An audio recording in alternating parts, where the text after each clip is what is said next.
Jaleswar block Raibania ଅଞ୍ଚଳ ଏକ ଆଦିବାସୀ ଅଧ୍ୟୁଷିତ ଅଞ୍ଚଳ। ଏହି ଆଦିବାସୀଙ୍କ ଭିତରେ ପ୍ରାୟତଃ ସାରା ବିଶ୍ୱରେ 5,000ରୁ ଅଧିକ ସମ୍ପ୍ରଦାୟର ଆଦିବାସୀ ବସବାସ କରନ୍ତି। ସେହିପରି ଭାରତ ବର୍ଷର 62 ପ୍ରକାର ସମ୍ପ୍ରଦାୟର ଆଦିବାସୀ ବାସ ମଧ୍ୟ କରନ୍ତି। ଆଦିବାସୀଙ୍କ ସୁରକ୍ଷା ତଥା ସେମାନଙ୍କ ସଭ୍ୟତା ସଂସ୍କାର ଓ ପରମ୍ପରା ଜୀବିତ ରଖିବା ପାଇଁ ଜାତିସଂଘ 1982 ମସିହା ଅଗଷ୍ଟ 9 ତାରିଖରେ ବିଶ୍ୱ ଆଦିବାସୀ ଦିବସ ରୂପେ ପାଳନ କରିବାର ଦିନ ନିର୍ଦ୍ଧାରିତ କରିଛନ୍ତି। ସେହି ଦିନ ପ୍ରତିବର୍ଷ ଅଗଷ୍ଟ 9 ତାରିଖକୁ ବିଶ୍ୱର ଆଦିବାସୀମାନେ ଏହି ଦିବସ ଖୁବ୍ ଧୁମଧାମରେ ପାଳନ କରିଥାନ୍ତି।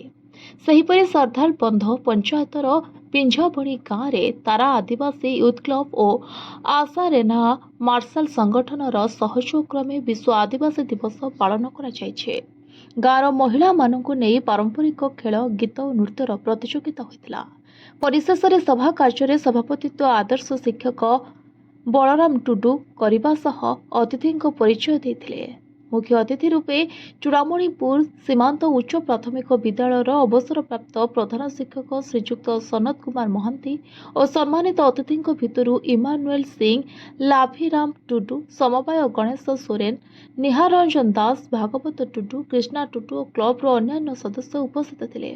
ସଭା ଶେଷରେ ଆଶା ରେନା ମାର୍ଶାଲ ସଂଗଠନର ଆବାହକ ସନ୍ତୋଷ କୁମାର ଜେନା ଧନ୍ୟବାଦ ଅର୍ପଣ କରିଥିଲେ।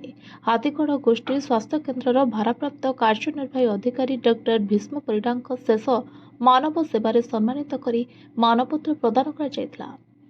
Bureau report, voice of Odisha live.